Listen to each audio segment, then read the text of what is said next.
और ट्रांसपेरेंसी लाना, वो सारा मैंने एक्सप्लेन किया हुआ है, ज़रूरी है, इसलिए अमेंडमेंट प्रपोज किया है। और वहीं जम्मू कश्मीर में आयोजित डीडी कॉन्क्लेव में उपराज्यपाल मनोज सिन्हा ने कहा कि विकास के दौर में आज जम्मू कश्मीर देश के किसी भी राज्य से आगे है। 1.25 लाख करोड़ से ज्यादा के प्रपोजल और 8,800 करोड़ के इन्वेस्टमेंट जमीन पर काम कर रहे हैं।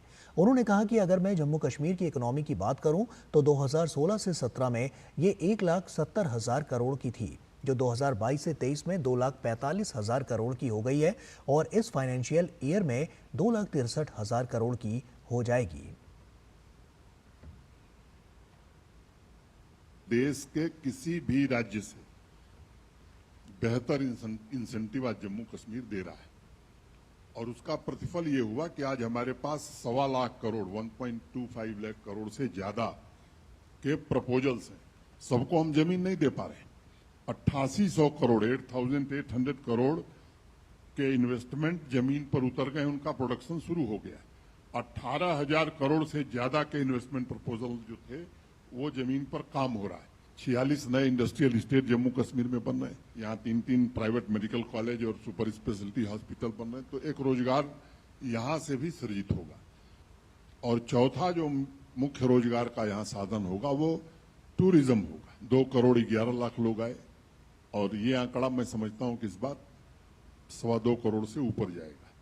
फॉरेन टूरिस्ट इन्फ्लक्स को भी आप देखेंगे तो 2.5 गुना से ज्यादा टूरिस्ट बढ़ा है और 1163 करोड़ रुपए का एक्सपोर्ट लास्ट ईयर हमने किया है। इस साल हम उससे ज्यादा करेंगे। इकोनॉमी की अगर मैं बात करूं जम्मू कश्मीर की तो 2016-17 में ये मोटे तौर पर 1,70,000 करोड़ की इकोनॉमी थी, जो 22-23 में 2,45,000 करोड़ की हो गई और इस फाइनेंशियल ईयर में 24-25 में 2,63,000 करोड़ की हो जाएगी।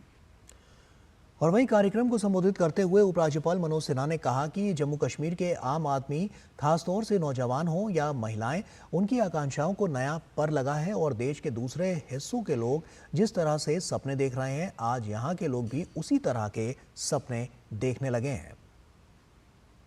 जम्मू कश्मीर के आम आदमी, खासतौर से नौजवान हो या महिलाएं हो, उनकी आकांक्षाओं को नया पर लगा है और देश के दूसरे हिस्सों के लोग जिस तरह से सपने देख रहे हैं, यहाँ के लोग भी उसी तरह के सपने देखने लगे हैं और अब सही दिशा में वो जम्मू कश्मीर को और देश को आगे बढ़ाने में ढेर सारे युवा, ढेर सारे बच्चे बच्चियां या यहाँ के नागरिक लगे हैं।